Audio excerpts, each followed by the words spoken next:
All right, this is a quick video on how to complete the pronoun-antecedent agreement page in your grammar notebook. I made a mistake on my previous try, so I wanted to do it again for you.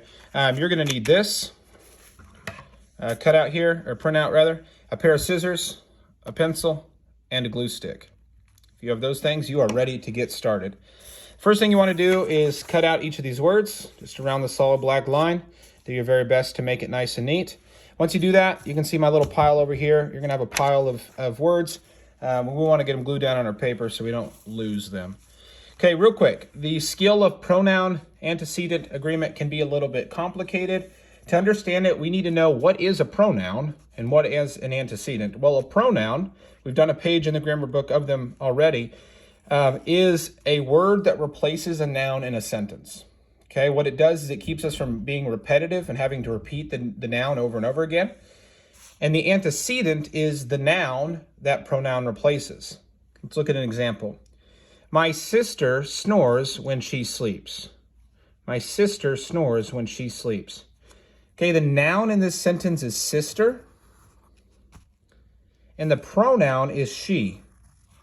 She is replacing sister. If I didn't use the pronoun she, it would sound like this. My sister snores when my sister sleeps. Do you hear that repetition in there? Using these pronouns helps us avoid that repetition. Okay, so when I'm determining pronoun antecedent, my pronoun is she.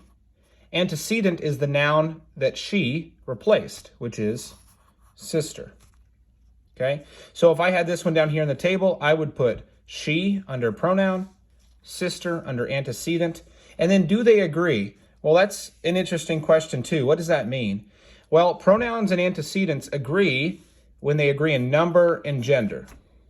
Number meaning if it's a singular noun, it must be a singular pronoun. If it's a plural noun, it must be a plural pronoun. Gender meaning if it's a masculine noun, it must be masculine pronouns. If it's a feminine noun, it must be feminine pronouns. Okay, sometimes there are gender neutral nouns and pronouns. We'll see that in one of our examples. Okay, so sister is a singular noun, it refers to one person, and it's feminine, it refers to a female person. Okay, she then is a female pronoun, and it's a singular pronoun. So yes, it agrees. So if I was down here in the table, I'd put a check mark there to say, yes, they agree. Okay, so let's get into these ones here. So the first example, the first one that you're going to do is the floor creaked when I stepped on it. The floor creaked when I stepped on it. You can maybe see I've already got these labeled here. Floor, I underline and put an N for noun, person, place, or thing. Creaked when I stepped on it. It, I circled, underlined, put a P for pronoun. Pronoun because it's replacing the word floor in our sentence. Otherwise, it would say, the floor creaked when I stepped on the floor. Okay, we use that pronoun it to replace the noun floor. So, my antecedent is floor because that's the noun that is being replaced by the pronoun. So I found my paper that says floor. I'm going to put some glue down here, and I'm going to glue it down. And then my pronoun is it, because we replaced the word floor in our sentence with the word it. Now, we've got to see if these truly do check and agree. I already put my check mark there, but let's see. The floor, that is neither feminine nor masculine. Floor doesn't have a gender, so floor is gender neutral, and it's singular, refers to one thing.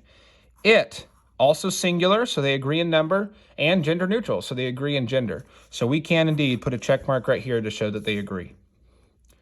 Okay, so among the rest of your words, you should have enough to fill in the rest of this table with pronouns, antecedents, and then this one is just using your pencil. Yes, they agree. No, they do not. All right, good luck.